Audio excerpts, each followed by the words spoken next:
Bonjour tout le monde, j'espère que vous allez bien. Je suis venu aujourd'hui vous faire un petit live, juste une brève vidéo pour parler de la critique biographique. Je vais faire une série de critiques, une série d'explications. À chaque fois, on aborde une critique et une nouvelle optique. Donc aujourd'hui, je suis venu parler de la critique biographique. Sauf que j'aimerais bien répondre à une certaine Yasmine qui est là. Elle a demandé sur le groupe comment peut-on faire sortir ou bien comment peut-on dégager la problématique, les hypothèses de sens à partir du texte ou bien à partir du roman. Juste pour Yasmine, on on n'essaye pas de dégager ça à partir du roman. C'est-à-dire on dégage toujours, on formule toujours une problématique par rapport à notre, par rapport à notre interprétation. C'est-à-dire ça dépend. Toute personne, tout dépend de la personne. C'est-à-dire on peut pas dire qu'on va dégager ça à partir du texte. C'est à partir de notre propre interprétation du texte. Donc, et les hypothèses de sens, c'est à vrai dire les axes de lecture qu'on aperçoit et qu'on perçoit dans le texte. Il faut juste être perspicace, il faut avoir la lecture analytique, il faut être profond, ne soyez pas superficiel et vous allez détecter des axes. Ces axes-là, vous allez les exploiter pour pouvoir formuler votre problématique. On commence déjà par des sous-questions de recherche et puis il y a une problématique qui vient englober toutes ces questions, toutes ces sous-questions de recherche. Très bien. Donc aujourd'hui, mon sujet à moi, c'est de parler de la critique biographique, celle de Sainte-Beuve, Charles de Sainte-Beuve. Quand on évoque la critique biographique, ou bien on dit la critique sainte-beuvienne. Pour Sainte-Beuve, il cherche toujours à trouver l'homme dans l'œuvre. C'est sa théorie à lui, c'est sa critique à lui, c'est sa vision à lui. Il a été vivement critiqué pour ça. Et encore, pour lui, on doit chercher toujours l'homme en dehors du texte. C'est-à-dire, il se base sur le dehors du texte, le hors-texte. Et quand on dit le hors-texte, c'est par rapport à la biographie. C'est comme son nom l'indique, la théorie, la critique biographique plutôt. Donc il y a une différence entre critique et théorie. Nous allons parler de ça prochainement dans les prochains lives. Donc voilà. La critique biographique consiste à aller creuser dans la vie antérieure de l'écrivain. C'est-à-dire on quitte la fiction, on quitte tout ce qui est imagination et roman, et on va chercher dans la vie de l'écrivain, de sa biographie à lui, on questionne ses proches, on creuse dans son archive, on le questionne lui, s'il est vivant, s'il est mort, on questionne ses interviews. C'est purement hors texte. C'est la vraie conception de l'hors texte. Contrairement à lui, un certain Roland Barthes et un certain Dubrovsky contrariaient vraiment cette théorie-là, cette critique-là. Pourquoi je dis théorie? C'est une critique. Donc, cette critique a été vivement critiquée par Roland Barthes et Dubrovsky, plus précisément. Donc, pour Dubrovsky, il pense que la meilleure façon, il le dit ici dans le livre La critique littéraire de Pierre Brunel, il dit que la meilleure façon de tuer ou bien d'assassiner la littérature, c'est de faire recours ou bien à leur texte du texte. Voilà, c'est de faire recours au dehors du texte. Voilà, il dit que le plus sûr moyen, non d'expliquer, mais d'assassiner la littérature. Pour Dubrovsky, le biographique, c'est le plus sûr moyen, non d'expliquer, mais d'assassiner la littérature. Vous voyez, pour Charles de Sainte-Beuve, il pense qu'il y a certains aspects du texte, il y a certains aspects du roman qui peuvent être démêlés, qui peuvent être décryptés, qui peuvent être déchiffrés à partir du hors-texte, à partir de la biographie de l'écrivain. Et je vais vous donner un exemple. Parce que le charme de la littérature réside ici. C'est que l'autre a raison et l'autre a raison. Et tout le monde a raison en fait. Le seul juge, c'est l'argument. Donc, il faut juste s'argumenter. Très bien.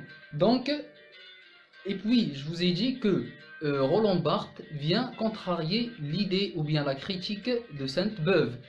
Il lui dit quoi? Il lui réplique qu'un livre est un produit d'un autre moi que celui que nous manifestons dans nos habitudes, dans la société et dans nos vices. Voilà. Donc, pour Roland Barthes, il dit que le livre est un produit d'un autre moi. Ce n'est pas le mien, ce n'est pas moi, ce n'est plus moi. Une fois le texte est fini, une fois le texte est terminé, l'auteur est mort. Donc, on n'a plus affaire à l'auteur. On a affaire à la fiction, au texte. Je jure de dire le texte, rien que le texte, tout le texte pour Roland Barthes. Mais, Charles de Sainte-Beuve dit le contraire. Et je vais vous donner un exemple. Parce que une critique ou bien une théorie, la critique, c'est plus ou moins la mise en application de la théorie, c'est-à-dire le terrain, c'est-à-dire le contact direct, le frôlement entre ce qui est scientifique et tout ce qui est recherche, tout ce qui est hypothèse et le texte en tant que tel. Donc, on ne peut pas reprocher à l'écrivain d'être son personnage. Ça, c'est la théorie c'est l'idée défendue par Roland Barthes. Sauf que Sainte-Beuve insiste sur le fait de la biographie. Je vais vous donner ici un exemple d'un texte, d'une lecture du cadavre encerclé de Khatib Yassine. Ici est la rue des Vandales. C'est une rue d'Alger ou de Constantine, de Sétif ou de Guelma, de Tunis ou de Casablanca. Ah, l'espace manque pour montrer dans toutes ses perspectives la rue des mendiants et des éclopés, pour entendre les appels des vierges somnambules, suivre les cercueils d'enfants et recevoir dans la musique des maisons closes le bref murmure des agitateurs. Prenons ce paragraphe à titre d'exemple.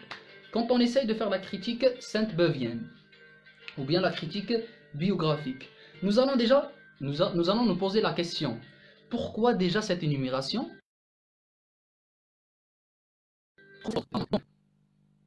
Ici est la rue des Vandales. C'est une rue d'Alger ou de Constantine, de Sétif ou de Guelma. Rue d'Alger ou de Constantine, de Sétif ou de Guelma. Et pour vous mettre dans l'image, pour vous mettre dans le bain, ça parle des massacres du 8 mai 45. Donc c'était Guelma Kharrata. Sauf que ici, l'écrivain commence avec Alger, puis passe à Constantine, puis passe Sétif, Guelma, Tunis, Casablanca. Ça, c'est une autre chose. Parce que si vous me demandez pourquoi il a utilisé Tunis et Casablanca, ça s'appelle l'engagement dans la littérature maghrébine d'expression. C'est-à-dire, il marque son engagement, qu'il est un écrivain engagé et qu'il essaye, voilà, que la cause, elle est maghrébine. Pardon. Maintenant, revenons à notre énumération. Pourquoi Alger, Constantine? Alger, peut-être, probablement, c'est parce que c'est la capitale. Donc, il lui donne une certaine valeur. Il est en train de valoriser Alger. Puis, Constantine. Nous posons l'hypothèse suivante. Peut-être c'est parce que c'est sa ville natale. Très bien. Si on procède avec Roland Barthes, c'est du n'importe quoi. C'est un délire. On peut pas déjà dire ça. Mais si on procède avec Sainte-Beuve, on va aller creuser dans la vie antérieure de l'écrivain, de l'auteur du texte, de tout le texte. Très bien. Et on cherche, nous allons trouver que Khatib Yassine, oui, il est de Constantine. Donc c'est pour ça qu'il a mis en exergue, c'est pour ça qu'il a mis en évidence en deuxième position, Constantine. Ça, c'est une chose. Deuxième des choses, il est en train de parler, puis, dans l'analyse du discours, enfant et recevoir dans la musique des maisons closes. Il a utilisé le mot musique en plein massacre, c'est-à-dire là où il y a la mort, là les gens pleurent, les gens étaient en train de pleurer leur victime, mais Khatib Yassine utilise le mot musique. Pourquoi musique? Pourquoi il a utilisé musique? Selon Sainte-Beuve, si on procède par la théorie de Sainte-Beuve, la critique encore une fois de Sainte-Beuve, Nous allons chercher dans la vie de l'écrivain. L'écrivain se définit lui-même en tant que poète. Katib Yassine se définit en tant que poète. Très bien. Donc on prend musique, musicalité, rythme, rime, poésie, poète, Katib Yassine. Vous voyez le schéma? Ça mène directement à Katib Yassine. Donc c'est explicable qu'il parle de musique, qu'il utilise musique. Si par exemple moi, un homme de théâtre, si j'ai utilisé le texte ou bien si j'ai moi-même écrit ce texte, peut-être j'aurais opté pour le mot la scène. Une scène bizarre, une scène atroce, une scène, une scène. J'utilise le mot scène, la scène, image peut-être. Sauf que lui, il a utilisé musique. C'est par rapport à son oreille musicale. Parce que pourquoi? C'est la fermeture des fenêtres et des portes. Pour lui, ça a une musique, ça a une musicalité. Il y a un rythme. Les pleurs, les pleurnichards et les cris des femmes, c'était pour lui des musiques.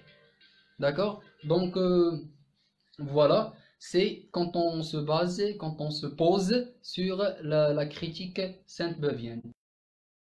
En résumé, en bref résumé, c'est le fait d'aller creuser dans la vie de l'écrivain pour pouvoir décoder, pour pouvoir comprendre certains aspects ou bien certaines zones du texte littéraire. Voilà pour aujourd'hui. Donc nous avons parlé de la critique sainte-beuvienne. Je pense que ça a été simplifié, ça a été clair. Nous avons l'exemple de Katib Yassine. Voilà, donc voilà, tout simplement, nous avons donné l'exemple de Katib Yassine et voilà, le cadavre encerclé, tiré du le cercle des représailles, page 17. Très bien.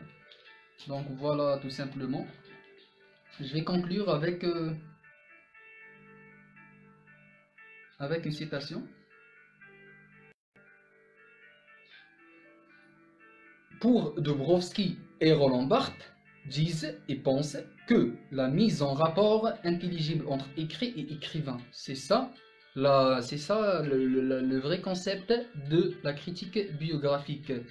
Donc, c'est à quel point et à quel niveau sens littéraire et sens biographique peuvent coïncider. Donc, pour eux, c'est une juste coïncidence, alors que pour Sainte-Beuve, dit non, dit que c'est explicable et ça déchiffre et ça décode et ça donne un sens à l'insensé parfois. D'accord? C'est-à-dire, il essaye de fabriquer le sens à partir de la vie de l'écrivain. Voilà, pour ne pas tourner trop en rond. Donc je vais conclure cette vidéo, ce live. J'espère que je serai encore plus actif parce que j'avais un peu des circonstances un peu particulières. Moi et Afif aussi, parce qu'Afif aussi il est en train de préparer son doctorat. Donc bonne chance à lui et on va revenir avec, Inch'Allah, avec d'autres critiques, avec d'autres vidéos, avec d'autres lives.